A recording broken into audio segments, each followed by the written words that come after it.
Pipe band life's not for everyone. And it doesn't always come at the right time. But with the Chanarant podcast at patreon.com/Chanarant, you can be there at the right time for you and your loved ones. It happens to a lot of guys. You're not ready to pipe band as hard as the Chanarant guys do. But with patreon.com/Chanarant, you too can be ready anytime, anywhere.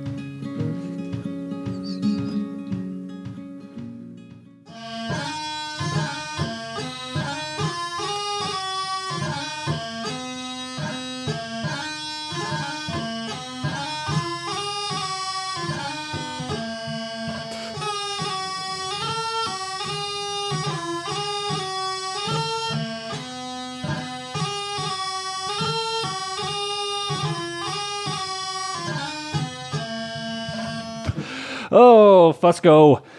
You know what really gives a toast to my fucking haggis? What's that, Josh? It's Burns season. We're in Burns season, pre-season Burns Eve. I guess technically tonight should be Burns night because it's the Friday. Tonight is the birthday of the poet Rabbi Burns, who most people know his descendant, Big Rabbi, from the Big Rabbi show. Big Rabbi Poo? Yeah, Big Rabbi Poo. Well, when, strangely enough, along the Robert Burns heritage line, at some point, one of his daughters married someone with the last name Pooh. But they still wanted to name Rab after Rabbi Burns. They wanted to keep the name in the family, yeah. Robert. So that's how he got the name Rabbi the Pooh. This is canon, guys. Just ask anybody. This is very important. Take notes. Write it down. Put it on Wikipedia. That would be amazing. Yeah, ever since Chanarant got bought by Disney, this has become canon. We make up our own shit. Yeah, It doesn't matter. Oh, hello, everyone. Welcome to the Chanarant Podcast. My name is Josh. With me, as always, is my bearded and actually fantastically well-uniformed co-host, Mr. Andy Fuco. That's me. And if you didn't know, I'm here to let you know this is a motherfucking explicit podcast, and we're going to say some motherfucking bad words. So I'm going to give you 5 motherfucking seconds to listen to something else, motherfucker. That's 5, 4, 3, 2, 1. Motherfucker!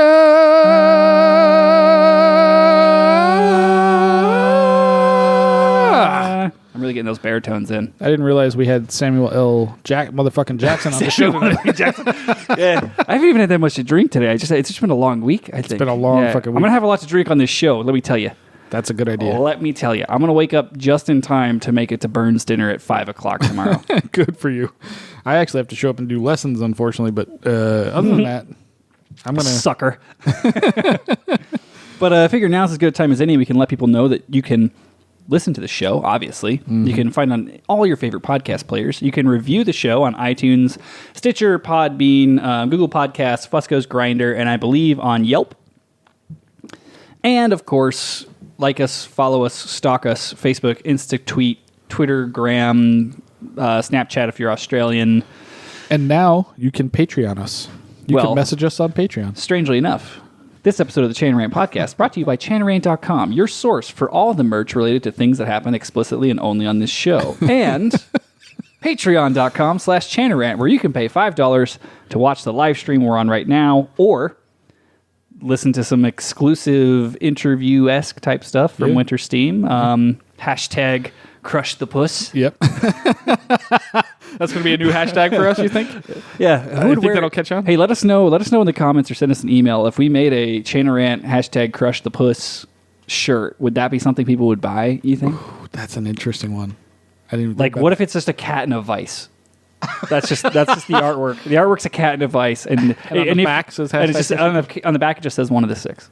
So if you know what it, if you know, then you know. That's an interesting... I like this idea. This is a good idea. Should I write this down because you're going to forget this? Or? I mean, I have my notebook. I guess I could... I don't have my pen, though. I got my pen. Okay, we're good. I can write this one down. So, Fusco, how's your week been post-winter storm, buddy?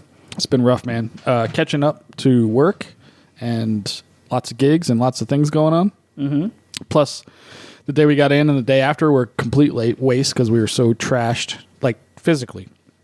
Not even like I don't even mean like hungover. I just mean like, dude, there's nothing it like was like 3 days straight of drinking and like up for 24 hours and yeah, it was like nonsense. It was I mean, the thing that I have to keep in mind is it was essentially like a 48-hour trip. Like not even. It really was. It was a 48-hour trip. We spent 10 hours of that in the air, and maybe like 4 hours of that sleeping. Oh my god! Like, it was absolutely fucking wild. It was that second night, especially because we were up till 4:30 a.m. or something. Man, I was playing the long game because I told you on it would have been Saturday night. It would have been the night of the concert, and I was like, God damn it. I am doing the Fusco protocol. Last man standing. I am going to be the last man standing, and that is how I am going to get laid. Listen, if you're the last man in the room, somebody's going to bound to take you home. Your options increase exponentially. I'm not sure what his name will be, but somebody. Turns out it was Joe Brady. Turns out it was Lone Star Piper. No, he was the other last man standing. He was the other last man standing in the room. Him and his buddy. Yeah, but man, I went for it. I was like, you know what? I'm not taking an L. I'm just gonna keep going and I kept getting myself back up and getting myself back out there because I'm the king of like when I'm just tired, I'm done with it. I'm like, fuck this shit. I'm gonna call it a night. Yep. I'm gonna get some rest. I'll hit it again tomorrow. Josh is the king of like as we know the Irish goodbye, where like once he starts to get tired, he just disappears. He's like, fuck it. He is not. He's still young. He's got ideals and all that nonsense. But like when you're my age and you've seen the things I've seen, you've seen the puss I've seen, you're like, listen, the only chance you got is you gotta fucking. It's a war of attrition, son. Let me tell you, got to be the last man there. So that's what I went for. Yeah. I thought, you know what? Last night at Winter Storm, I'm in it to win it. How'd that work out for you? Failed miserably. Yeah. I think I finally threw in the towel at like 5:30 in the morning, where I was just like my very last route was just not happening. I'm like, fuck. That's too bad, man. I know you had a late option, but I got close. Fell through. I got closer than I thought I would get. Yeah, because I had given up pretty much by like 3:00. Yeah, and then all of a sudden, something fell in my lap, and I was like, well, wait a minute now. But alas, the gods of puss did not smile upon me. What is the name of that? The Greek god of puss to be Pusstacles. Yeah, that did not work out to your advantage. Yeah. Pusstacles did not smile upon me. He did not appreciate my sacrifice. No, he did not.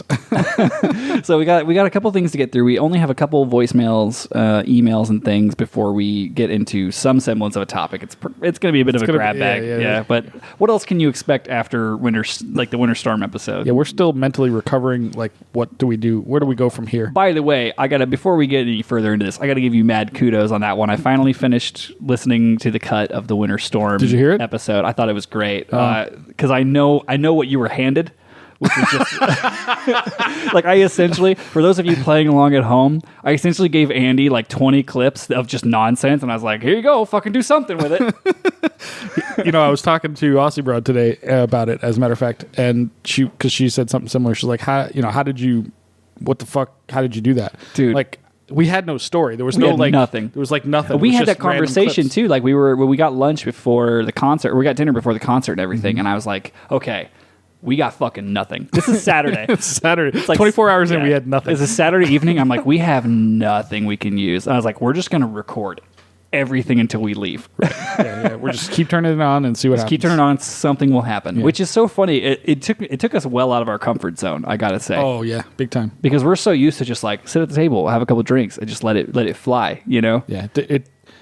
It did not go that way. There was a lot of there's a lot of resistance. Yeah. That's the thing is you don't realize how. And you and I think we get into this tunnel mode because we do it every week, and like we're always kind of like on to some extent when we're doing content.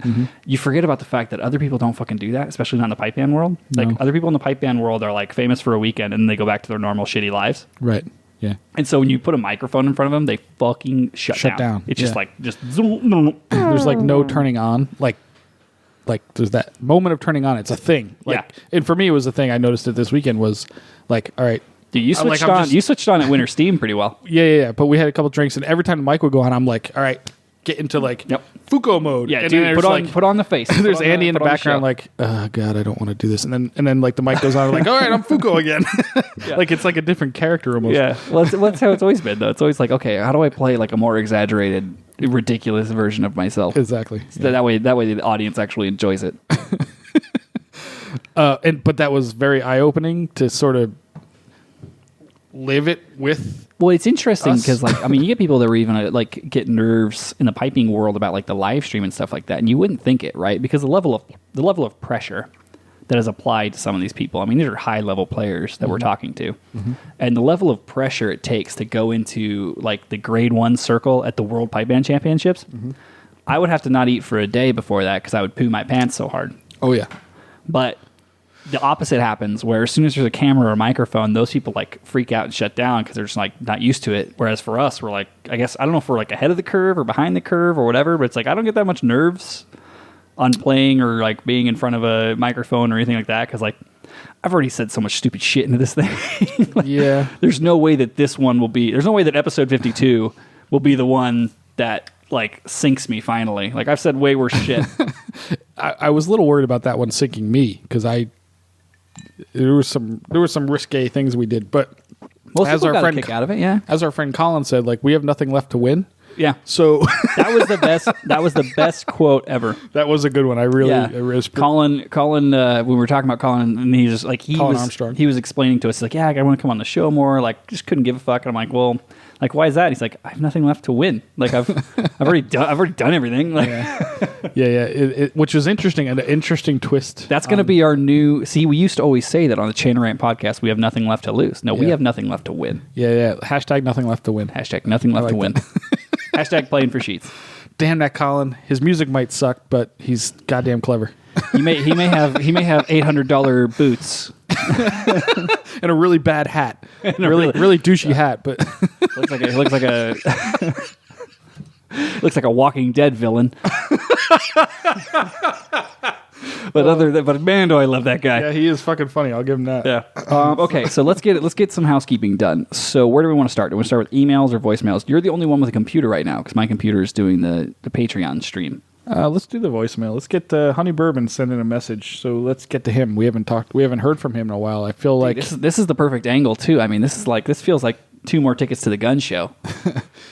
You might want to start working on those guns first, buddy. I see a lot of pale. If I had a tan, you'd be able to see. I would say, yeah, I can't see the lines. If I wasn't so pale that I'm translucent. Yeah, I'm reflecting all the light back. Yeah, it's not working. see, as it turns out, everyone talks about like Scottish and Irish people getting bad sunburns. I've ascended to the point where I don't get sunburns because I'm reflecting 100% of the light back out. All UV rays. I absorb. I'm so pale that I absorb nothing. Yeah, that makes sense. I'm a mirror. I'm glass. So I haven't heard this yet. Have you? Is this Honey Bourbon? Honey Bourbon. Yeah. I have not heard it yet. Yeah, no. So we're all in for a surprise. We're all in for a treat together. And I hope not that long. Come along with us on this journey, kids. Let's see what Honey Bourbon's got to say and how long it takes him to say it. I'm gonna. Yeah. Okay, we're at like 12 minutes into the show, so I figure this will be it. We'll just do the closing after this. As Fred Morrison said, we'll see you on the other side. Yeah. What's happening, assholes? Honey Bourbon here. Got a fucking bone to pick with you fuckers. Winter Storm. I did not get a single Snapchat from Winter Storm. From anyone. Any of the randoms that were there, from you blokes. I was quite disheartened. I was looking forward to it. But no. You know what I got instead? I got a shitload of fucking videos on Instagram. That's what I don't want that. I want the Snapchats. Snapchat me, people. Come on. Add me on Snapchat. Honey Bourbon 1. Not hard. He's doing ads for himself now? And give it to your friends. Give it to everyone. Send your dick pics, your tit pics, your vag. Just send them all to me. Jeez. I don't care. But anyway, for the people that are on there, you guys are fucking awesome. Legends. And yeah, just have a chat with me. I don't think I'm that bad of a person. I think. Let me know if I am on Snapchat. Anyway, that'll do. Hope you enjoyed Winter Storm, you fuckers. I'm out. See you, boys. So I like how Honey Bourbon is essentially just using his messages to us to promote his own Snapchat now. Is that apparently that's a thing? This is not a surprise to me. This is how we've launched careers. Absolutely. I mean, think of the characters that Dude, next we're gonna know. Honey's gonna write us in and he's gonna be like, now if you want to see my ginger dong, get my premium snap, which is $10 on PayPal. Oh, dude, that would be amazing if he actually could make a living off of being a character. Yeah. He is a character. I mean, but- yeah, I think he makes a living off of being a character now. He's right though. I do feel bad. I didn't even think about, not once did I think about Snapchatting anything because that's not my MO. Dude, we always do Instagram. Yeah, That's we what do Instagram because we live in the 21st century. And it's better. Yeah. And we're not 18-year-old sorority girls. we don't need our dick pics to disappear. We want those fuckers permanent. I want them permanently. Yeah, that's why I took a bunch of them and I hid them inside of Joe Brady's pipe case. He's like, what are you doing with that Polaroid camera and that magnifying glass? I was like, don't worry about it. Don't judge how I spend my Friday evenings, you old son of a bitch. By the way, we met Joe Brady. Well, you met him officially. I met Joe Brady in person, and I gotta say, totally lives up to the hype. Dude, Joe Brady is the Joe Brady, right? He's amazing. Yeah, right? he lives up to the hype 100%. I was not disappointed. He weighs about 15 pounds. Yep, you picked him up, right? He has hollow bones. He's got that hollow bone disorder like a bird. Is that osteoporosis? What is that? Yeah, that's something that happens to olds. But we filmed it. Well, hopefully Josh eventually Yes, produces that's true. some form of video. That's of true. some You sort. uploaded your cell phone video. You got me and Joe Brady having a moment. Yeah, like I got the moment where Joe walked into the room and Josh saw him across the room, and then I recorded the whole them meeting for the first time. No, it was fantastic. Definitely lives up to the hype. I want him to be my grandpa. Yeah, we're gonna put that out for Patreon members first, and then we'll open it up eventually. Yeah, eventually. We'll give it 2 years. We'll show it to all the fucking cheap bastards who won't pay $5 a month. I also recorded you meeting Lone Star Piper for the first time, and me technically, but that was fun. Our good buddy Jeremy at Lone Star Piper. Yeah, and then, Made an absolute killing must have that weekend. dude, he's got. I didn't booth- realize how real his business is. That booth was busy the entire time. I had no idea because Henderson Bagpipe Supply was across the way. Yeah, and it was like a ghost town. Like his. I had no idea. Like a lone tumbleweed blew across in front of their table. Dude, everybody knows Henderson Bagpipe Supply. As far as I knew, like they. I've never seen vultures circle indoors before. No. And then like right above Henderson's table, just. It was a fascinating experiment in economics because Lone Star Piper had shit in stock, and Henderson was mostly like, "Oh, we'll send it to you." Yeah, because they don't keep anything for the most part. And it's like, no, I want it He had now. all kinds of shit. Like he had everything you could possibly want. So I feel like, and I don't people think that are in the moment, like I want to buy a new sticks. I want to buy the Crichton sticks because Stephen Crichton's I want the right there, or McWhorter, or whoever it is. I want McWhorter sticks. I want fucking Hitchings reeds. I want whatever it is. He's got it. So this episode, by the way, is explicitly not brought to you by Lone Star Piper. by Lone Star Piper. He's just a friend, and fuck him. He's told us to make sure we make it very clear that he does not sponsor this show. Yeah, he has nothing to do with us whatsoever. I barely even know the guy. We only made out like once. We had drinks with him. He stole Josh's camera. He got some good photos. They're not all dick pics. Some of them are taint pics. Because he did steal your camera and walk around. He walked around, took some photos. Anything we can use or anything? Yeah, good? he got some shots. I haven't edited them yet, but there's some stuff in there. Hey, what a surprise! Josh did nothing yet. It's fucking. I just got Dude, back. do you know how many hours it took me to edit that fucking show, and I got it done. Yeah, you don't. I have to go to work. So do I, motherfucker. like 8 or 9 hours a day. Is that Andy's work schedule? Oh, I have had a lot of work this week. Let me tell you. I ain't no slouch. Strangely enough, we got to hang out with Joe Brady, Lone Star Piper.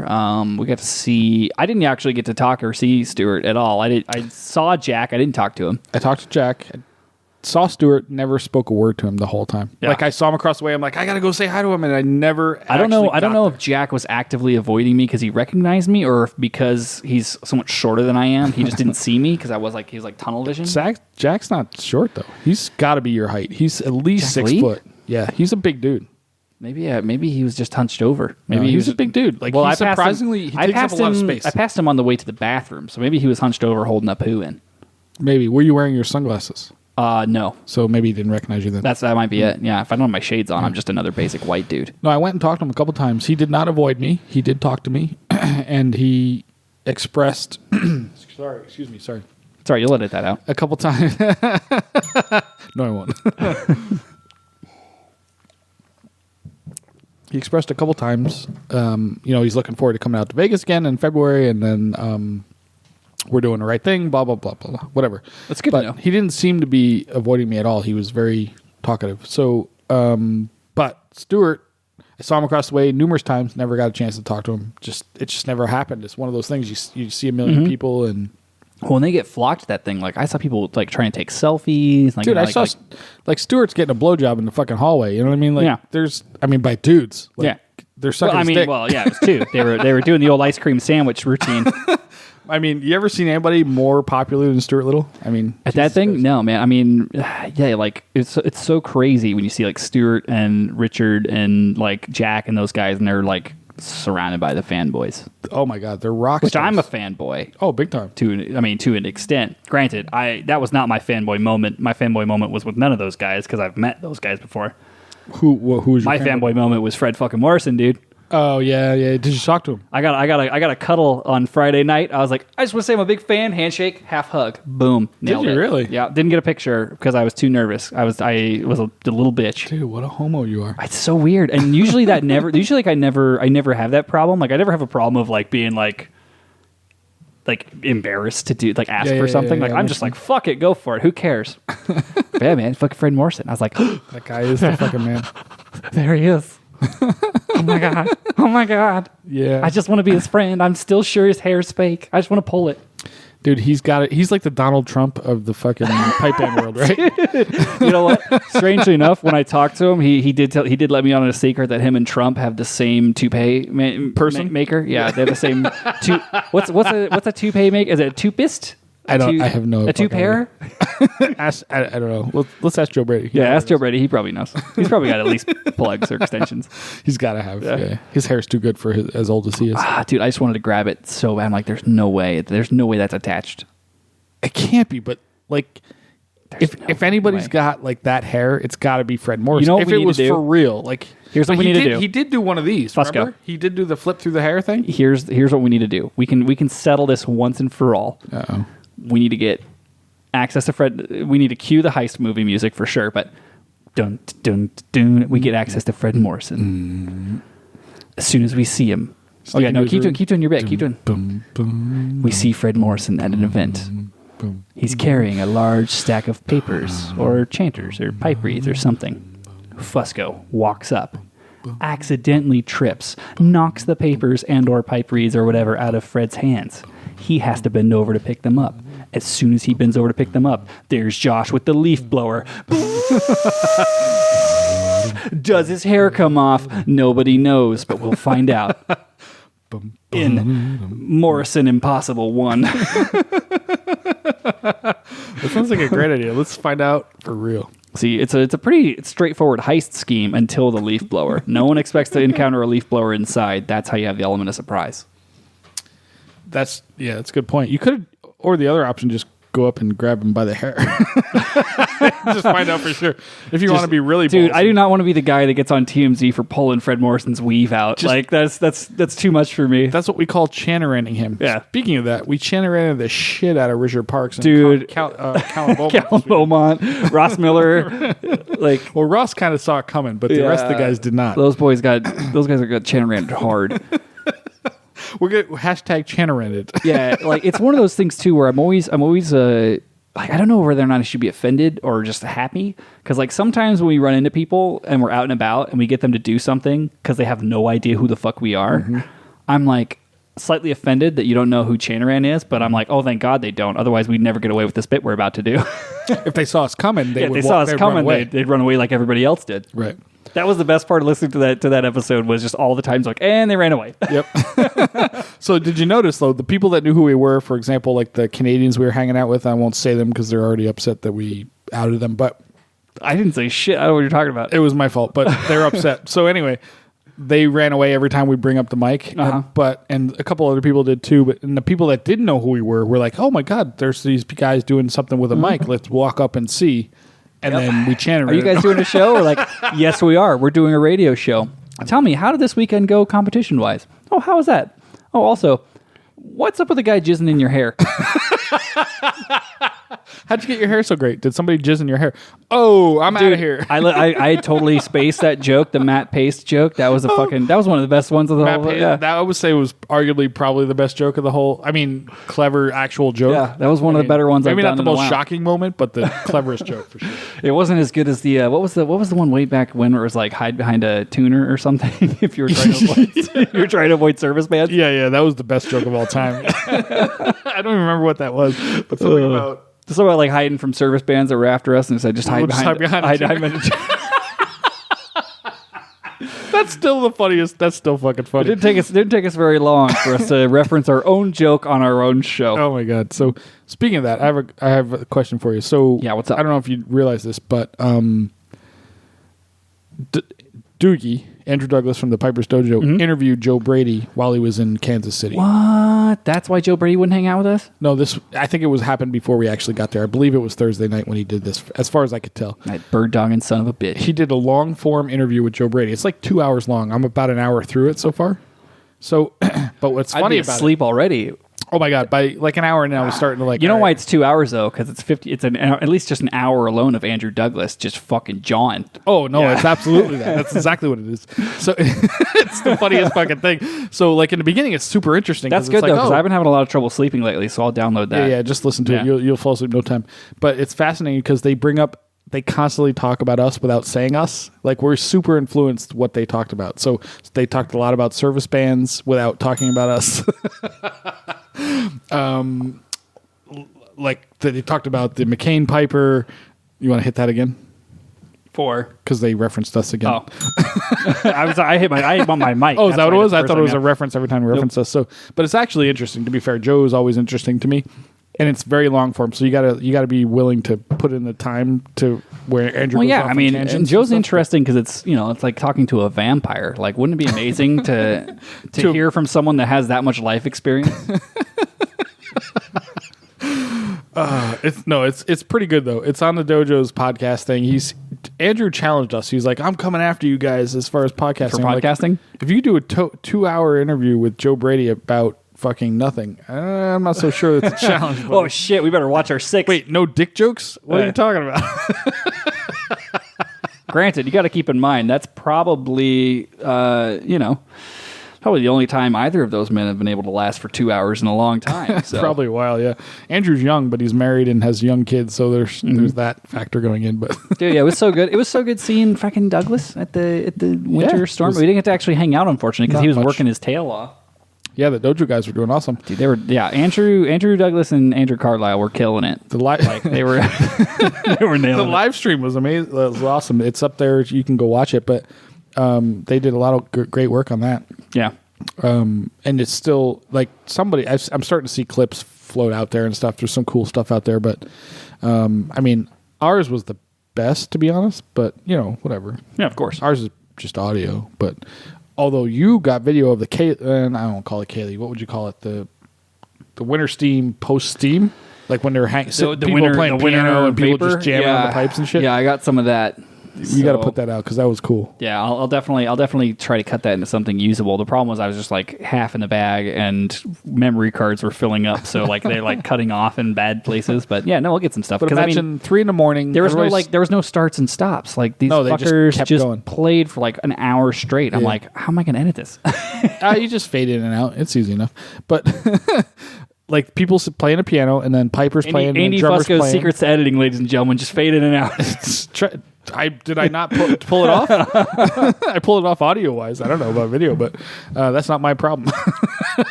But that was killer, dude. It was like 3 a.m. People sitting around a piano and guys jamming fucking jigs and reels shit. And just repeating shit and just fucking jamming, dude. It was killer.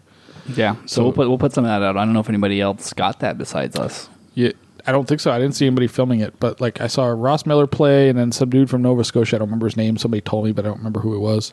And it was just killer. Yeah, they nailed it. There were snare drummers out there. I saw Derek Cooper out there just jamming along to whoever was jamming. And then, what's his name? Somebody else. Fuck, I can't remember. Yeah, it was a good experience. Don't you agree? Good sesh. Yeah, absolutely. Definitely worth staying awake way past my bedtime. So we got an email. And this is an email from Australia. Yeah, this is a good one. I'm just quickly making sure that it doesn't say Don't say this. It was silent. Sorry. Okay. I don't think it says don't read this on air. It doesn't. So, God, I have to take my sunglasses off. I know I'm breaking character, guys. If you're on the live stream, I apologize. All right, this is from Kristen. She says, "Hi guys, sorry for the bit of a long email, but I've been wanting to email you both about your podcast for some time now after coming across it via the Big Rab Show." Hey! Rab, you're awesome! You're awesome! I don't play in a pipe band, or I'm not involved in the pipe band community, but I'm very active in the brass wind band scene in Australia. Oh, and I love listening to pipe bands, just not up close. I like having most of my hearing still intact. Well, it's a loud instrument. Fair enough. Coming from Australia and never being actively involved in the pipe band scene, I've not had an opportunity to experience what happens in the world outside of seeing some local pipe bands every once in a while. Once I started listening to you, once I started listening to you guys and Big Rab, well, what can I say? A lot of the same shit happens in the pipe band scene, happens in our scene as well. Let's just say I understand very well the difference of opinions that can occur with being a player in an association and being in an executive position in said association. Oh, shit. We're in there. Episode 52, right out the gate, back into fucking associations, guys. Here we go. Every time I think I'm out, they drag me back in. Having the balls to talk about it. Or, I'm sorry. Having the balls to talk about it. I love being involved in both sides. Sometimes it frustrates the shit out of me. So I thought about what I would like to say about why I love your podcast. Numero uno. That's me. This is just bullet points. They didn't say numero uno because I don't think Australians speak Spanish. You don't give a shit about whatever topic you talk about. You don't give a shit about how whatever topic you talk about comes out. I love how you struggle with Aussie slang, and even when it's explained to you, you still don't get it. Lol. Most of all, even though you can be sometimes shit at being comedians, you still make me laugh and keep me engaged enough to listen through the episode and come back for more. Well, at least someone recognizes that we're actually trying to be comedians and not reporters, and we're shit at it. Right. Occasionally, you talk serious issues in a way that relates to everyone and gives food for thought. Serious podcasts, unless true crime, don't grab me and keep me engaged, but there is an unpolished, off-the-cuff podcast that talks a lot of shit, but in a funny way, then I'm all over it. Lastly, just finished episode 49. I want to make a comment about when you were watching the recording of Hawthorne, Honey Boo Boo's band, at the 2018 Australian Pipe Band Championships. There was commentary on the production of the recording. I just wanted to do a shout-out that it was Brass Band that did the live stream of that event, moonlighting as pipe band on that occasion, band with two N's. Like band from the event. The team at Brass Band do all the live streaming for our state and national brass band and concert band championships and do an absolute awesome job. I can't give enough praise to Brass Band for the fact they've opened up the Australian band scene and inflicted us to the rest of the world. Keep up with the hot mess each week that is your podcast. I look forward to hearing some more shenanigans from you guys. Sincerely, Kristen, one of the six, but only from July. # bring back Chahill.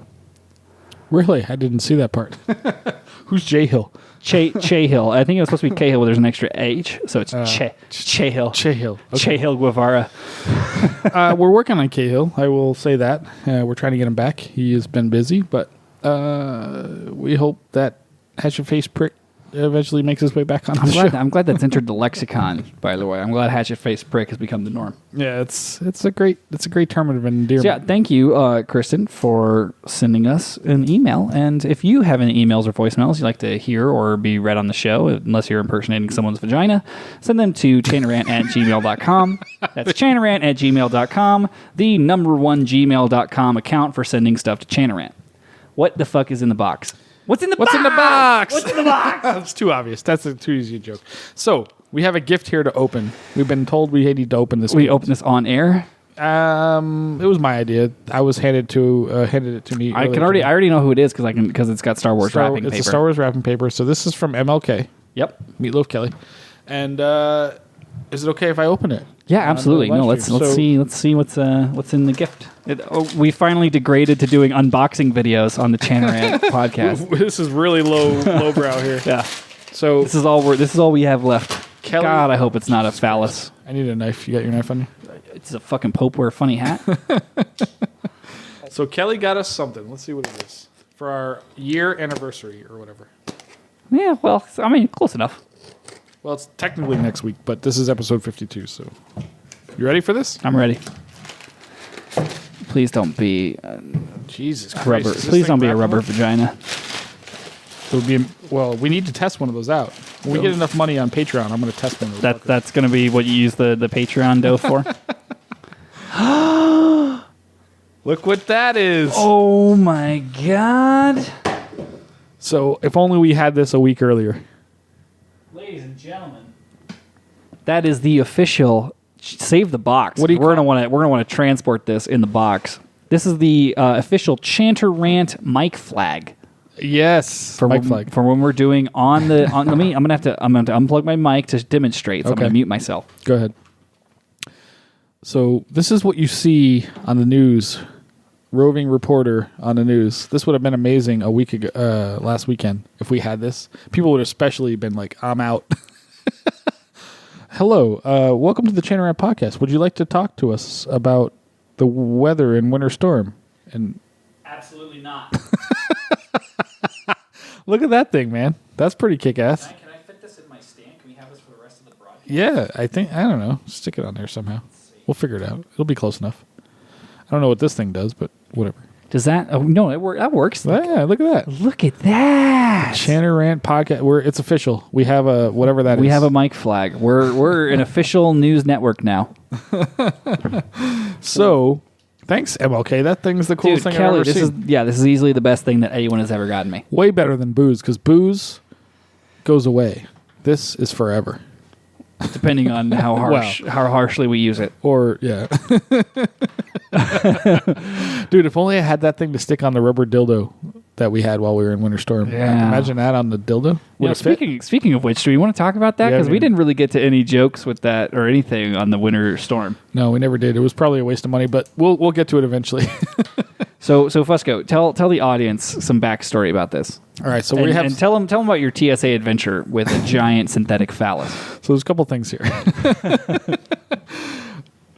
I don't know where this idea came from, but we decided at some point that we should bring a giant rubber penis to the gig. It came from me wanting you to go through airport security with a giant rubber penis. in your No, back. I don't believe you were that forward thinking at all. I think what it came from was we have friends that have thrown penises at shows and stuck them to walls, and it's just fucking hilarious. So the idea was we were going to try to, excuse me, get it on the wall at Winter Steam or at the concert, and just fucking so nobody could get to it way up high and just fucking laugh our asses off. The idea was we were going to try to get this because it had a suction cup. Yeah, It was a fairly large Caucasian penis dildo. 9 inches to be exact. Did you do the depth test on that one? No, I just held it up against mine, and it was about the same. So Yeah, there you go. And it had the suction cup on the end. So the idea was we're like, if we can get this stuck on the wall high enough where nobody can where get nobody it down, can get to it. it would be the funniest thing So ever. we were literally practicing in the hotel room. We're practicing trying to throw this thing like a fucking tomahawk so that it will stick. So that we can throw it high enough to get it to stick on the wall. And we should have started training a long time ago. Yeah, because it's deceptively difficult. Oh, it's remarkably difficult to get it to stick. But you were pretty successful at about 5-6 feet. 5-6 feet, I was okay. Anything but more than I that? couldn't get it to a range that would have been useful. No. So the other idea, well, so what happened was I had to go buy this fucking thing because Josh came up with this idea very last minute. It was like the night before we left. Before we left. So there's plenty of sex stores in Vegas, as most people probably know. So we have video of this, and it's going to be great when this goes out Yeah, it's going to eventually. be good for the patrons. I recorded myself walking into a sex store to buy this fucking thing, and please, and it was embarrassing to say the least. But I just went in acting as if like fucking balls to the wall, full steam. I'm heading into this store, going to get this thing. Dude, if you're going to go into the Love Store to buy a 9-inch dildo, you got to act like you know what you're doing.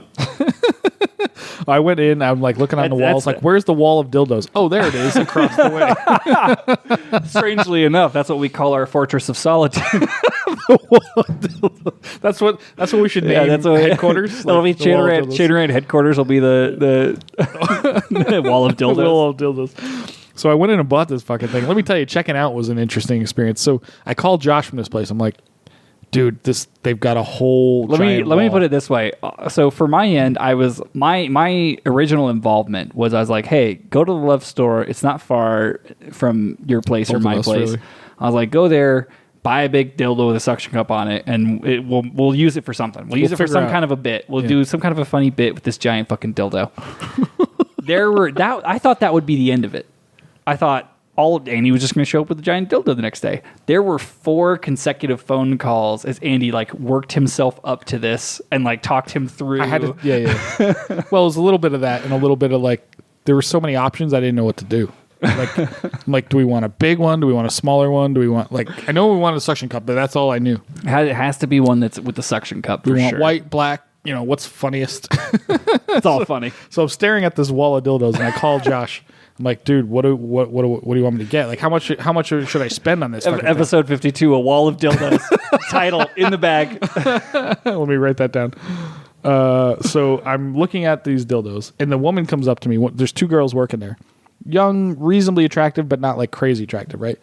And she's like, "Can I help you with anything?" I'm like, "No, just looking." I'm just browsing. And I had headphones in because I'm like trying to record myself doing all this, Yeah, but also and you can't record in there. Like they really don't want you to. I'm sure they take didn't pictures or photos. I'm in holding the it sex down store. low, but I'm like, all right, I'm turning around. You can see the dildos Oh behind god, me. that's Right? so funny. So then I'm also looking for playing cards. We also wanted to get like naked chicks playing cards or whatever for whatever reason. So I pick out a dildo. I go to the counter. There's other couples in there. They all look relatively normal. It's not like a sleazy place that you can see in a movie or whatever. It's very well lit, which is unfortunate. You know what? The Great best, for recording, but the best moment in this would have been like you go to the counter and you run into one of your piping students. Like it's like, Fusco? Yes. So I'm checking out, and that's the only thing I bought. I was gonna get something else, but I decided not to. Just some like novelty like thing or whatever. So the girl comes up and she's checking me out, and the funniest thing, she's like, "So just," and you can tell she's a little awkward, but I'm like, it's obvious. I think it's pretty obvious I'm not gay. I don't know, who knows, right? But like, what the fuck are you buying this for? And I didn't explain it. I didn't like. No, you got to be stone cold. Stone cold. I was like, well, it's for a prank, whatever. I didn't do any of that. I'm just checking out with a dildo. Right? She says to me, I'm here to purchase one rubber penis, please. She says to me, she's like, I just want you to know, because I pay with a credit card. She's like, your receipt's in the bag, but there's no return policy on these. I'm like, no problem. I have no intention of returning. No intention of bringing it back.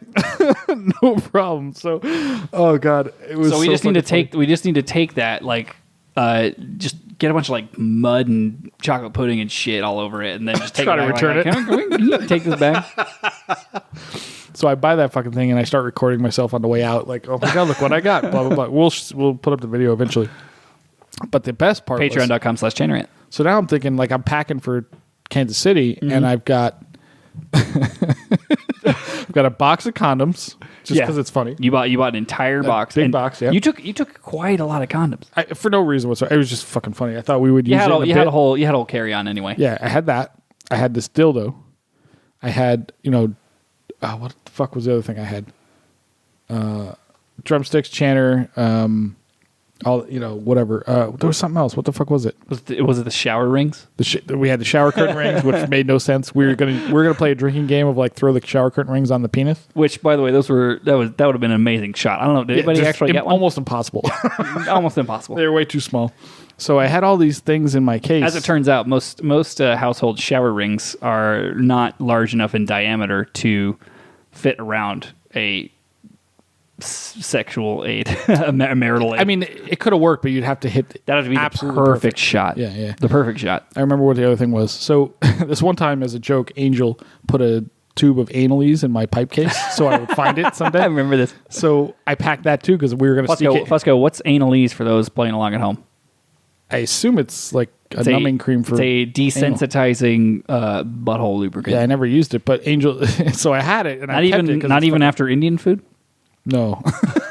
So I thought we could do the same joke to Joe Brady. I was going to bring this analese and stick it in his case or stick it in something. So I had that packed. So imagine the TSA stick it in something. Imagine the TSA agent searching my bag because they did search it. I had a tag in my bag when I got there. They had the dildo, the analese, the fucking condoms, I had the computer and all the recording equipment. I had the H2, the Zoom. I had your chainer, your drumsticks, pad. Like somebody's like, oh, these guys are gonna go have a good time in Kansas City. These bagpiping folk, man, they're party animals. They're party animals. Oh my god. Oh Jesus Christ. So yeah, that happened. We did none of intended jokes. We did Dude. throw the dildo around. We got some video of that, but we Yeah. never actually used it for anything. But we did. will. We did plenty of practice to try to get the shot right because man, it's hard to fucking. It's hard. Like you would think it would just throw like a throwing knife or like a tomahawk, but it wiggles. Yeah. It wiggles mid-flight. That And throws it's off. heavy, so it's That like throws hard. off the ballistics. Yeah. Yeah. And people underestimate the ballistic density of a 9-inch phallus with a suction cup I on wish I it. brought it with me. We planned to use it tonight, but we just didn't. So it never went that way. For a bit. Or Yeah, on for the a bit. show, Yeah, right? We're gonna stick it up in the background. Yeah. Always have it somewhere. Oh my god. Where in the world is the dildo? If you pick out the dildo, then As if people didn't think we were gay already. we get that a lot too. But Yeah. what are you gonna do? Okay, so Fusco. Yes, sir. I feel like let's see, we're a little over 30 minutes in. Why don't we take a quick break in the middle? We'll hear some words from our sponsors and then get right back to the show. And hello, Chain Around listeners. If you are enjoying this shitty bagpiping podcast, then you have to become a patron of Chanarant on patreon.com. Patreon.com/Chanarant. You can see a bunch of videos of us, Andy passed out on a couch being a douchebag, us after hours saying shit we cannot say on the podcast. This is a time for the real six to shine. So many people want to buy us a pint. They all offer, but here's your chance. Buy us a virtual pint. Yeah, it's Per month. less than 1 pint a month, and you can see us make complete asses of ourselves and just enjoy some great Chainarant content. All right, we're back. Chanarant Radio. We're going to give a little shout out to our patrons. Sexy, sexy patrons. So here's to Ben and Bill, Ooh, Ben and Bill. Bradley, Beer Boy, Be a boy, Brad on the ones and twos. Aussie Broad, That crazy Australian bitch. Courtney, and Fiona, Those other crazy bitches too. Ian, and then the other Ian. He's got too many eyes in his name. What is with that Scottish Ian? Too many eyes. So here's to Jason, John, and Jonathan. 3 J's, I'm not gonna be able to tell you apart, motherfucker. MLK, Kevin. And It's listen, okay, we just had a day for you. Kevin, I'm not sure who the fuck you are. but we know Killian, don't we? Killian it, 9 days a week. Let's not forget Liam. And of Lesser course, known Hemsworth brother. and of course, Mary. That hot chick that wears her shirts. With the long legs, Mary. Of course, we got Mike, Raymond, Didn't know there were this many of them. This is way more than 6, buddy. Don't worry, there's only 2 more. You ready for them? I'm ready. It's Ted, and of course, Tim. Ted and Tim, if you guys ever start a band together, change your fucking names. All right, so shout out to the patrons. Thank you guys. Yeah, for thank you supporting us. for paying $5 to support the Chainarant podcast on Patreon. We appreciate it. Y'all don't know how much of a pain in the ass it is. Actually, you do know because we don't do a very good job of hiding it. Obviously, we bitch We constantly. bitch constantly. This is going to become the Well, no. See, I liked what you said on episode 50 where we were bitched out. Mm-hmm. I have nothing left to bitch about, Fusco, except for podcasting. except for podcasting. Right. Yeah. So this is going to become podcast rant. Yeah. We're done talking about pipes. We We're barely flipping talked over. about bagpipes before, and we're going to talk about even less now. We're just going to talk about the ins and outs of trying to run a successful Fuck it. podcast. Let's just flip it over. So what's the difference? So Okay, save that track, whatever that was, was a good because one. that was fantastic. all right, we'll use that again. Yeah, for we'll sure. definitely use that again. So, Fusco, Yes, sir. tonight is technically Burns night, but tomorrow night is the Burns night that we are accustomed to, the Burns night here in Las Vegas. And I feel like it kind of comes with the territory if you're a piper, if you're a dancer, if you're kind of involved in this scene, that you're going to do a Burns night event.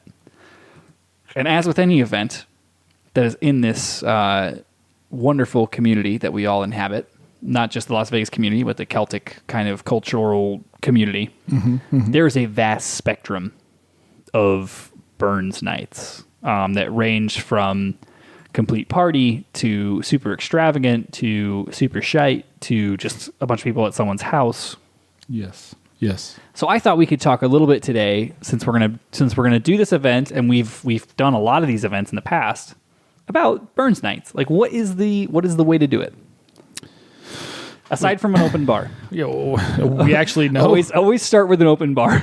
If you want to have a good event, open bar. Open bar. That's just a layup. Just don't invite us. That's like if you want to have a successful podcast, make dick jokes. Yeah. Don't interview Joe Brady for 2 hours. Yeah, don't do that. That's an unsuccessful podcast. But so, ironically enough, I came from tonight to this event from one of the events where it was like people having a little house party almost. Okay. I guess, essentially. So that's one option, right? Is 20 people in a room, kind of like, eating some haggis and Catered? No, they cooked. cooked? The hosts cooked, and they cooked a bunch of Scottish food, which was interesting, and it was pretty good actually. It was interesting, and I played some pipes, and they sang along. Believe it, they had this whole thing where they wanted to sing along to what I was playing at least a couple times. So I picked some tunes that they could look up words for. Did they sing "A Man's a Man" for that? They didn't, because I didn't tell them about that one, but I did tell them a couple others that I'd be playing, like of course Skyboat Song. They looked up the words for Myri's Wedding, so I played that one. Okay. They sang to Amazing Grace, and then Old Lang Syne. Yep. And then I played some other stuff, of course, too. But that's what they sang to. Did they sing the actual words to Skyboat Song, or did they sing the Outlander words? I believe it was the actual words. Okay. I believe. Well, was the protagonist a male or a female in the... I didn't look that close. I don't remember, to be honest. But I think it was the original words. But anyway, either way. And they kind of didn't know what they were doing. They asked for help. They numerous times asked me for help, and I know almost nothing other than I've seen them a bunch of times, but I've never been involved in it, so I don't really know what's happening. I mean, so no toast to the haggis. They did a toast to the haggis, but they did a very shortened version of it. He had a knife and he stabbed That sounds like the best way. Yeah. Oh my God, it was not the long form. Yeah. Is there a way to get? Can we put do that tomorrow? The shortened version of that toast on the internet? Jesus Christ. Yeah, he did the first and last verse only, basically. Nice. So, yeah. I think if you know what you're doing and you're quick, though, you can get it done pretty fast. Yeah, I mean it's numerous verses, but it can't be that long. I could probably clock it in like a minute and a half. Yeah, that's not so bad. Whatever. Yeah. But so that was one version of it that I've seen. We've been involved in extravagant versions. We're going to do one tomorrow. Yeah. Well, extravagant. No, I'm not saying that. I'm just saying More formal, maybe more formal version setting. of it. Yeah. So the one we're doing tomorrow is this is actually put on by our local. I don't think I'm going to get in too much trouble here. Put on by our local St. Andrews chapter, and yeah, I mean we've been doing it for years. It's interesting because for a long time it was like the most dreaded gig of the year. Yes, it was impossible to get people to show up. They're like, oh, but we'll give you food, and it's like, yeah, but the food's shite and the program's shite, and we don't want to go. Mm-hmm. It was dreaded. And then the past couple years, it has been fantastically fun. Last 3 or 4 years, I'd say like the last 3 at least. Yeah. The last 3, I thoroughly enjoyed myself. Like great entertainment, great sesh, good friends, good people. Yep. Food's good. I'm interested to see what tomorrow brings. Yeah, because there's a change this year. So I don't know how deep down this hole we don't want to get too deep into it. I would just say that there's been some changes. A few years ago, there were some changes in who was running it. Yeah, it's leadership changes. Like it happens with any organization. Yeah. And then this year it changed again. So we'll see. It seems to be heading back the way it was. We'll see. Yeah, we're going to find out tomorrow. So I would always walk in assuming the worst and then be pleasantly surprised. Yeah, hopefully. But we'll see. So they went from having pretty good entertainment to having just you and me. So yeah, we are the entertainment. Do they have dancers? They have dancers, they right? do. Okay. They always have that. So we're not the only entertainment, thank God. True. Yeah. But I mean, musically, so last couple of years they had numerous various.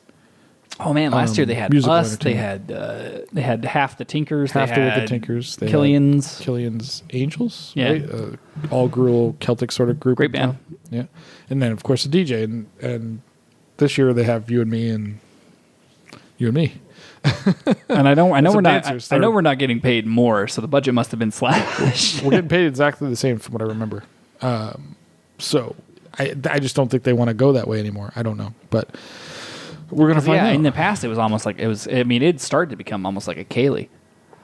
Yes, like a formalized Kaylee. But what was different was like the people that started coming were different, right? We started having like the Outlander people would start coming, and then like some of your people, more of like the Celtic Society people started coming instead of just like the board. Well, the band didn't used to come. Like, this is the first couple. This past 2 years were the only times that we had like board members of the band that would.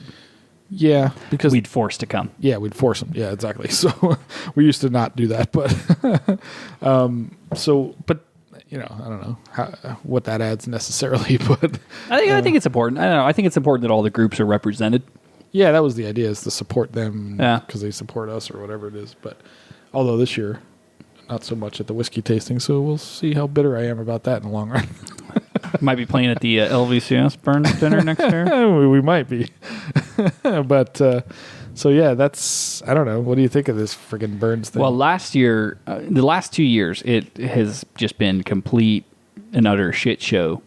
Like, we would show up, we would tune, we would be fed drinks.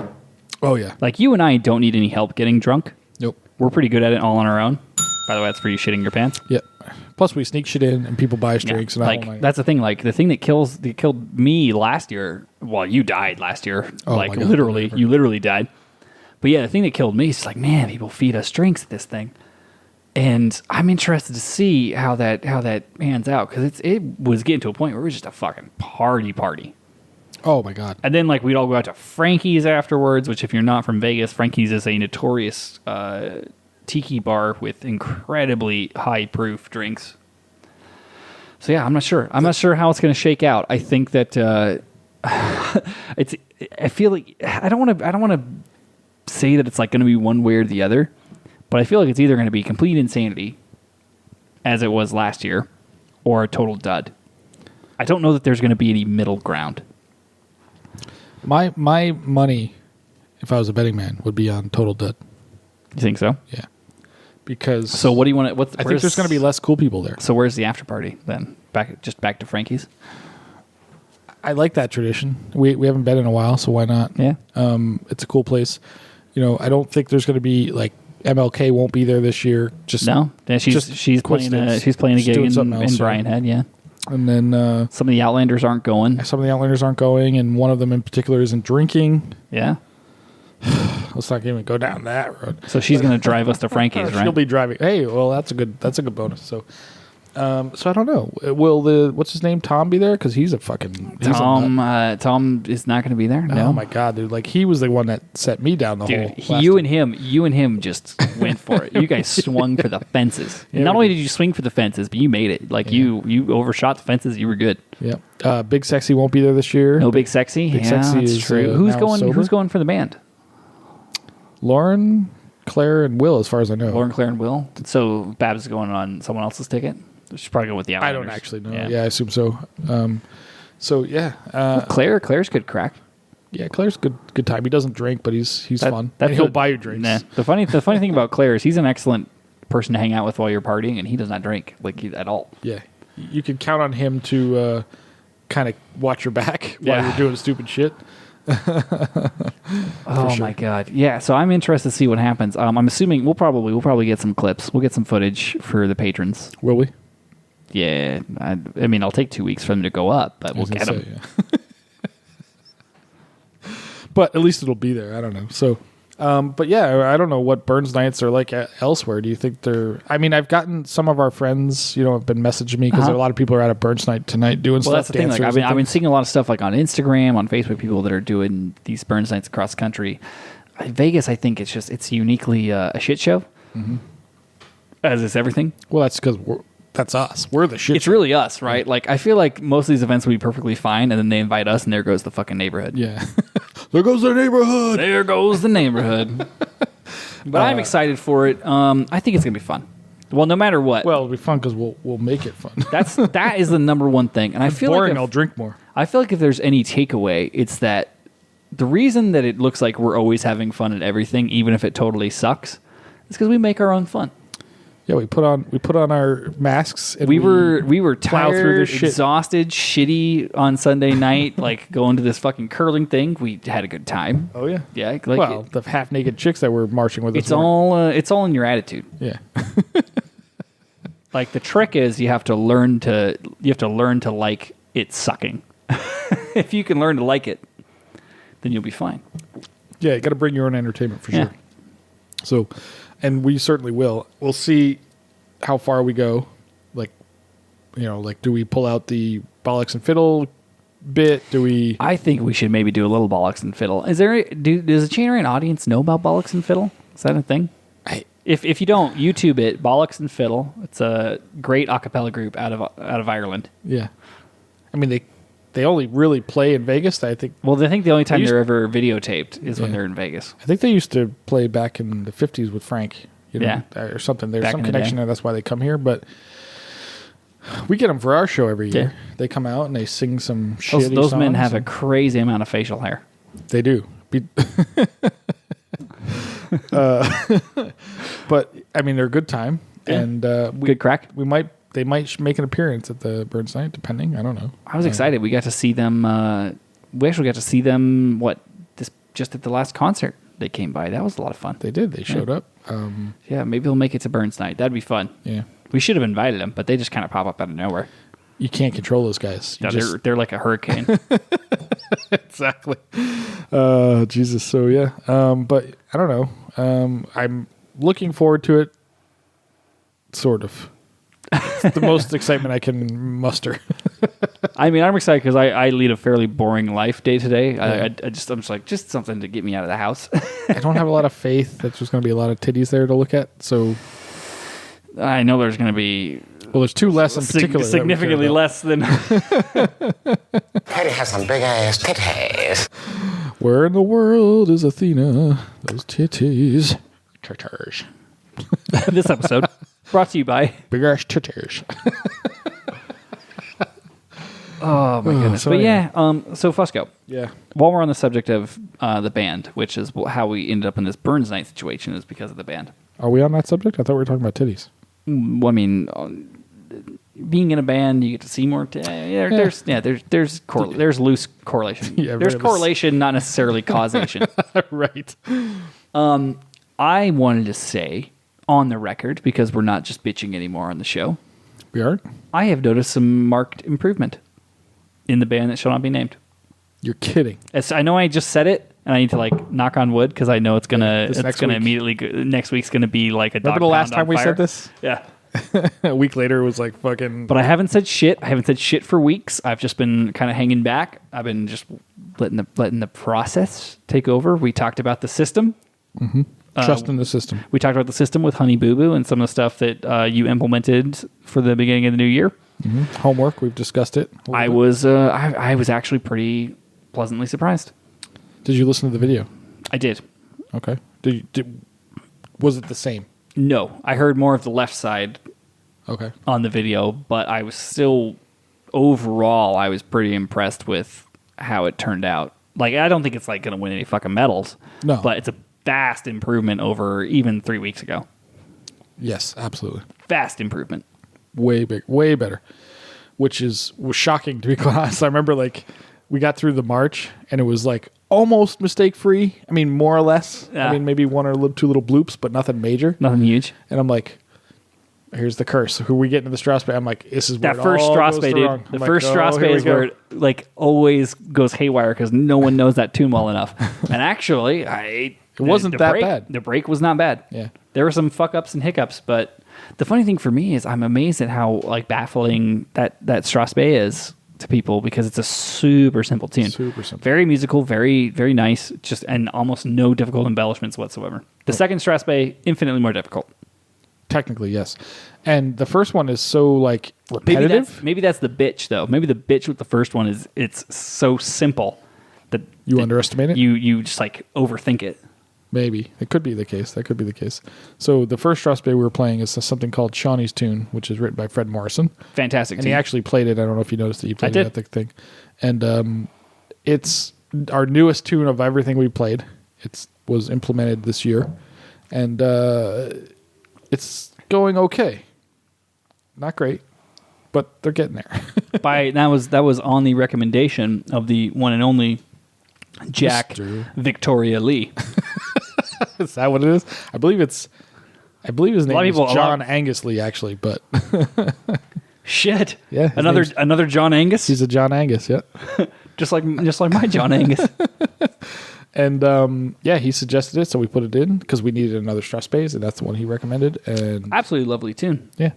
So we also play. What's the other tune we play? Smith's a Gallant Fireman, and then Molly on the Shore. Molly on the Shore, yeah. Molly on the Shore actually held together pretty well until the very end. Yeah. Nobody panicked. The cutoff is what is killing people. Yeah. So the cutoff exercise, good idea. Some of the stuff we picked up from the seminars at Winter Storm. Winter Storm, yeah. We implemented a little bit of some things we learned at Winter Storm. I loved Richard Parks. Actually, no, I'm sorry. The cutoff exercise was something I got from the dojo. Oh, was it really? Yeah, it wasn't from that. The striking exercise was from the... from Winter Storm? Winter Storm, yeah. Sorry. One of the things I loved about Richard Parks' seminar on improving practice was that there was no golden bullet. There was no secret. Mm-hmm. It was literally just like, practice more than once a week. Practice with each person individually. Do the super simple stuff first. Take the slowest approach possible, like one-on-one with chanter, one-on-one with pipe chanter, no drones, one-on-one with drones. Like, make sure everyone's got the tone you want. Mm-hmm. I'm sitting there looking. I'm like, he's talking. I'm just like, fuck. I know he's right, but that sounds like so much work. Well, the individual stuff, yes, but we've done that a million times. So some of the things that sometimes you're dealing with these guys is they're looking at it from a grade 2, grade 1 perspective where people can learn tunes like that. Mm-hmm. So when he said it, he basically said, sit down with your pipers one-on-one, but like in a group setting, but you're going one-on-one, part by part, even like phrase by phrase, I think is what he said, and have them play it with you so you can tell them exactly how you want it and go around the table, et cetera, with everybody. The problem is if we do that in a grade 4 level, they are not going home knowing what the fuck happened. They're like completely overwhelmed, in my opinion. So at a grade 2 level, like I've been through that. Like Seamus could tell me blah, blah, blah, blah, blah, and I can go home and I can replicate that. But at grade 4 level, people aren't replicating. They're barely hanging in with playing E-doublings. Oh, well, yeah, like a certain level you change at the event. Like you change right when you're told. Yeah. Like when Jack's in town and he's like, Josh, I need you to do this. I'm just like, you just do it. I just do the different thing. But everybody else is struggling with even understanding what the hell he's talking about, right? So there's a little disconnect there. And I don't know. I should have asked him, like, would you recommend this for grade 4 versus grade 2? Because there's obviously a difference. I would be interested in seeing. But let me just finish. The point was, we've done that. Jack's done that every time he's here. He goes around the table phrase by phrase, part by part. And then we come back 2 weeks later and they're completely playing it however they want. So do you have to continually do that? I don't know. I would say at his level, obviously not. But at our level, it's a shit ton of work for us to have to do that every week. We don't have the time. We'd have to have 4-hour practices every week. Okay, so he did say practice twice a week. Or if we did that, 2 2-hour practices, right? 2 hours, and we would have enough time, but we don't do that. So I'd be interested to look at this from a different perspective of like when you think about like the people who, when they're told something, they just adapt and do it. Mm-hmm. I don't have enough anecdotal evidence, so I'm just like going off the cuff here.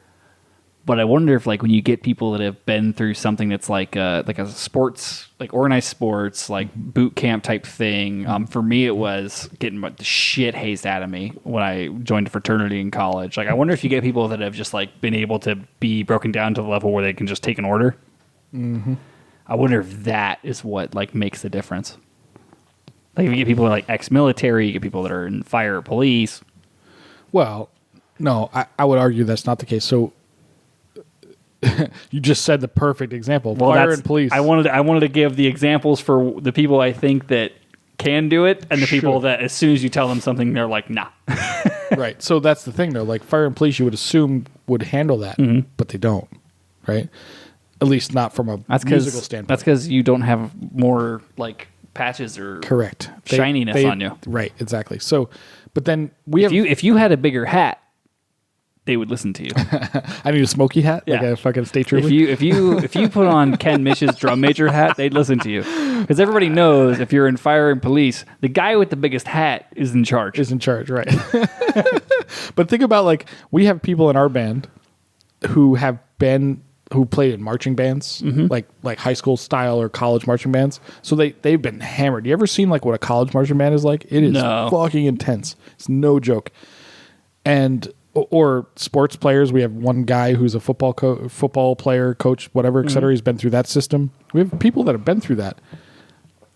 Would you say that all of those people, you know who I'm thinking of, right? I know. I are the same? Are those two guys that we're thinking of the same? Absolutely not. No, not at all. So is that really the answer? Is that, I don't know. Like, it seems like it should be that simple, but it's not. Wouldn't it be nice if it was that simple? All I have to do is break you down so I can build you back up. Yes. I said that to Aussie Broad today. I'm breaking you down so I can build you back up stronger. We can rebuild stronger. Faster. But I wish it was that simple, but it's not. However, I will say, yeah, that was me doing that intentionally. We got to get like quieter shit. So anyway, are we drinking still? I'm gonna. Yeah. So we got to. That was 4. So you want to just pound it. Yeah, fuck it. Here's to you, Patreon. We don't have to be up that early tomorrow. Are we going out tonight? It's only 11:30. Does the Pope get his dick sucked by children? Not the current one, but I guarantee the past ones. Some of the old ones, yeah. Anyway. This episode, Chain of Ram, brought to you by the Vatican. Hashtag the Vatican. We hope everyone can eat someday while we sit in our city of gold. It's literally made of gold, people. So anyway, what were we talking about? We were talking about breaking people down, building them back up. Oh, yeah. That's what I was going to go back into. The homework and the new style of things we're doing. I'm seeing... Okay, so this is what's remarkable about all this. The problem I had in the past, apparently 10 and a half years of being pipe major of this organization is... Some hard peas. I treated people like adults. Idiot. I'm a fucking retard. Easy on the R. Easy on the hard R's. Come on, man. Sorry. People are paying for this show. I apologize. So we're gonna lose our HBO money, you son of a bitch. Sorry, I don't know what words we can't use anyway. Who, Jesus? There, Christ. back this stand up that way, like 1 inch, so that you can talk past the mic instead of hard peeing directly into it. don't hard pee into the mic like R. Kelly. So anyway, what I've noticed is that the thing that I did it right away. It was like I gave people the benefit of the doubt and I treat them like adults. Absolutely 100% wrong thing to do. Just in the last month alone, we've been very specific, telling people exactly what to do, and they've been doing it. I didn't think that was necessary, and I just thought we'd try something different. So, like, we have homework every week. People have to do... Okay, so here's one of the things that Richard Park said. Every time he picks up his pipes, essentially, he does 30 strikes. 30 strikes. He strikes his bag 30 times to make Not sure... like all the way up to an E, but... No, just hit the bag and off. Make sure the drones do it right. Off. Hit the bag, off. So we started doing that. This week. I told people to do it. They fucking do it. They're going to learn they're going to learn their bag. Yeah. It's so important to learn your pipes. You call it learn your pipes, but like, what do they do when you touch them? And how, like, getting familiar with the instrument, right? Does it ever worry you that, like, when people have no sense of, like, pressure or touch when it comes to the instrument, like what it's going to do and how it's going to react, or like, maybe I have to lick this reed, or maybe I have to adjust this here. How bad must that person be in the sack? That's a very interesting. I wonder if, that's a... Like if you have no frame of reference for like subtle changes and like touch and pressure. That's a very good question. You might be the worst at fucking... Worst lay of all time. Of anybody, ever. That's interesting. Because there's a subtle art to a bagpipe. Here's what I want the audience to do. Because I know I'm going to get yelled at this. I'm going to get yelled at about this episode. Someone's going to hear it. I'm going to get yelled at in the next band practice for sure. But By me? no, by probably someone else that Nobody listens. They're gonna be Nobody like, listens you to said I'm crap in the sack on your podcast. Claire, you suck in bed. He's the only one that listens. He's got kids. He must not be that bad. No, it's like here's like the thing for me is like you don't have that if you don't have that level of like sensitivity and like just take it easy. Like you should know your instrument.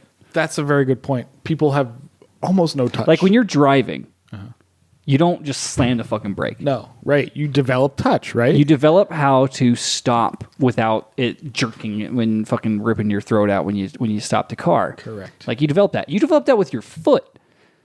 I'm talking about using your hands. Your hands are way more adept than your feet are, unless you're like one of those like guys that has no arms and shoots shotguns with his toes, Unless or you're Angel. one of those people that like gives foot jobs for a living. No, nothing.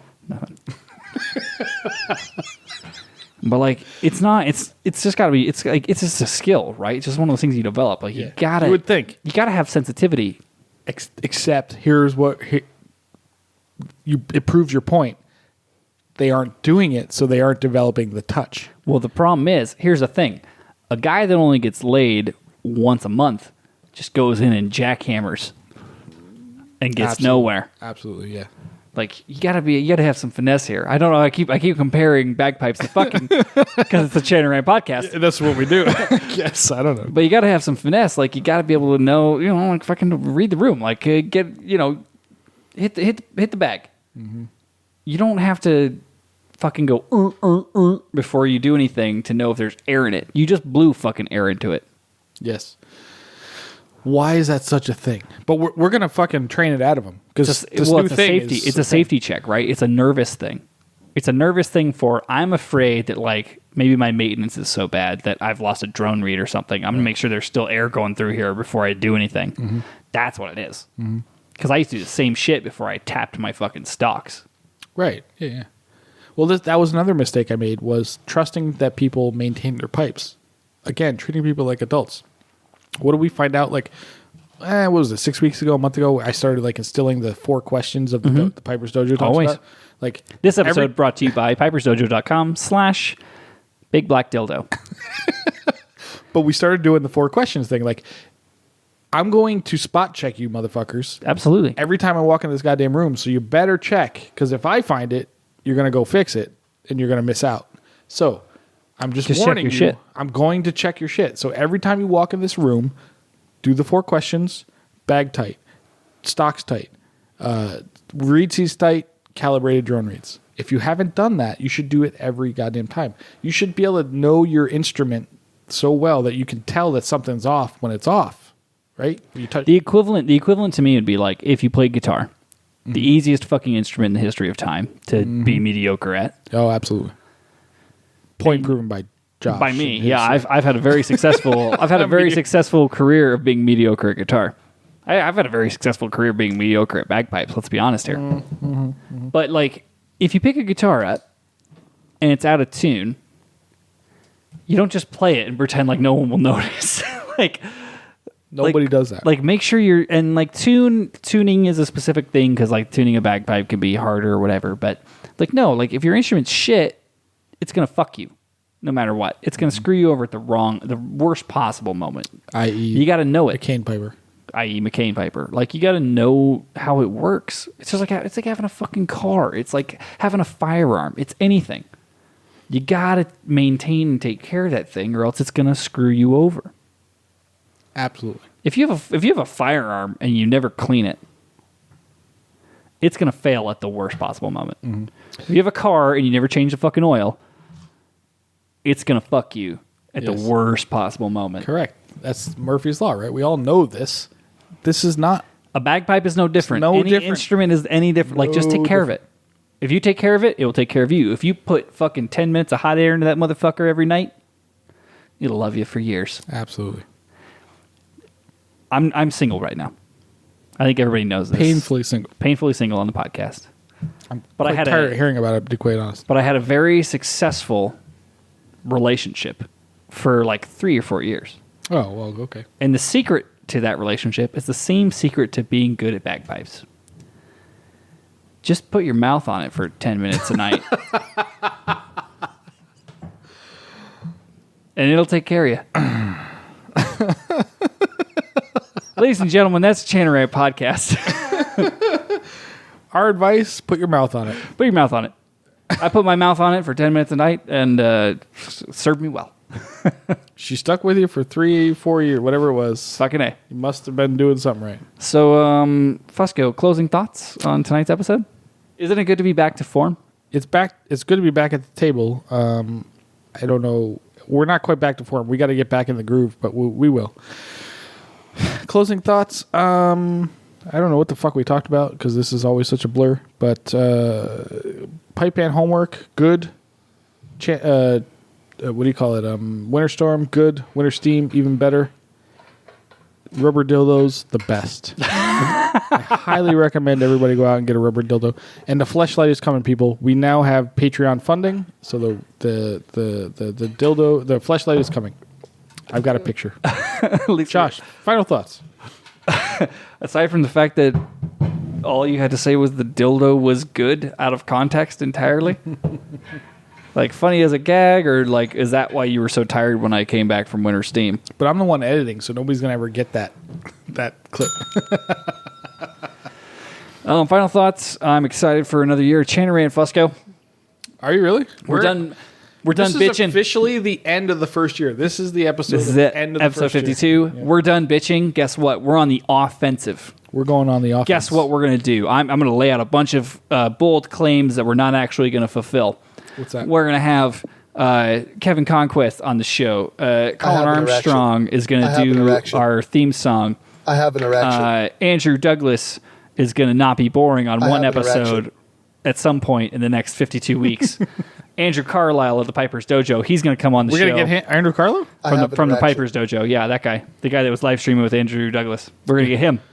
Dude, that'd be amazing. We're going to fucking 100 years. 100 years of the Channeray Podcast, Fusco. 100 years. Dude, I ain't got 100 years left in me. 100 more episodes and 100 more. Guess what, Fusco? It's going to be the best podcast ever. Fucking channeray.com/100 years. And guess what else we're going to do? We're going to get fucking Ken Mish on the show. We're going to talk about associations. We're going to bring down the system. We're going to destroy the entire government. We're going to blow everything up. I'm signing up to be a member of Whistlebut, and I'm going to bring him down from the inside. I may not even bring him down from the inside. I might just go to some meetings and be a dickhead. Nobody knows.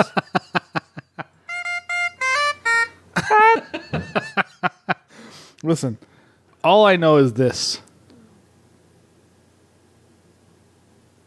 Were you trying to squeeze out a fart right there? No. I was hoping some inspiration would come to me and I'd say something. That's not how that works, by the way. You're supposed to have the inspiration, then do the lead up. Oh, sorry, I was counting on I was doing the Josh method of production. And you can't even do the Josh method when you're trying to waffle and do the Josh method. All right. So want to thank you all for listening to episode 52 of the Channeray Podcast. And we will see you all in episode 53, where we find out once and for all what's between Richard Park's legs. Fusco, play us out.